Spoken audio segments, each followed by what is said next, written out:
That's brutal. The summer heat in New Mexico can also be pretty brutal at times. Most of us would rather stay inside where it's nice and cool. Yeah. But if your AC stopped working, you would probably, at least I would, consider that to be an emergency. Close to half the people in Albuquerque are renters. And 4 investigator Brittany Costello found out those emergencies are often in the hands of someone else who might not be in a rush to spend money on a fix. At 69 years old, Gilbert Chavez has just one daily must-do. In these days, he's doing a lot of it. 8 to 10 bottles a day, I have to. The summer months are brutal for everyone, but for Chavez, this sweltering heat is inescapable. It's too hot. His apartment air conditioner stopped working months ago. How hot is the hottest that it's been in here? 110. 110? 110. At this time, I'm in the shower. I have to cold water. I don't even cold water.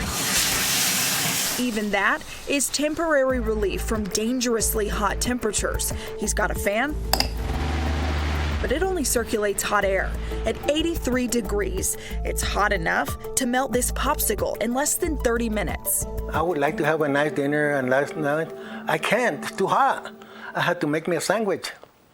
Sandwich in the morning, sandwich in the afternoon. I have to. At New Life Homes on Delia in southwest Albuquerque, some neighbors are just as sweaty. It gave me a portable unit, but it wastes a lot of electricity.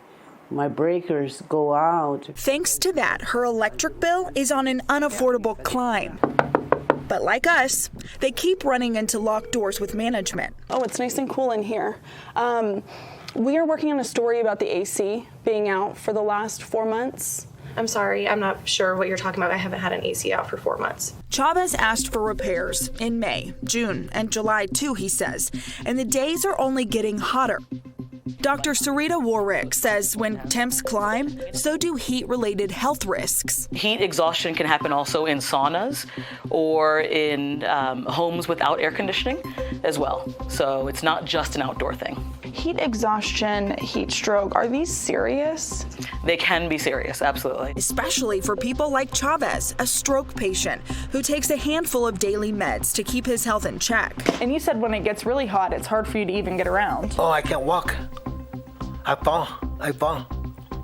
I lose my balance.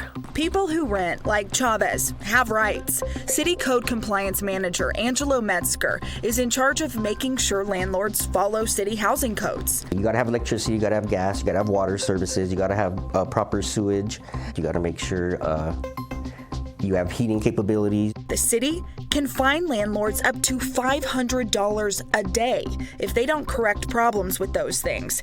But AC is not on the list. Why is air conditioning not on there? That's something I have no control over. All I can do is enforce what is law. While there's not a city ordinance, there is a state law. It doesn't require air conditioning be installed, but if you have it, landlords are required to maintain it. 7 days after written notice to a landlord, you can withhold a portion of rent. It's what New Mexico Legal Aid says in this letter. For folks like Chavez, letting it play out in court feels risky. Legal Aid says landlords often file eviction against renters who withhold payment. Honestly, I don't have nowhere to go. Yeah. Hi, how are you? We were there when apartment staff finally got his portable unit up and running. But until the AC is fixed, he daydreams of colder days, like the snow-covered mountains hanging on his wall. J.L. Gray manages that property. After we reached out, the company says it fixed the AC and will be discounting rents for the months Chavez and others went without. Brittany Costello, 4 Investigates.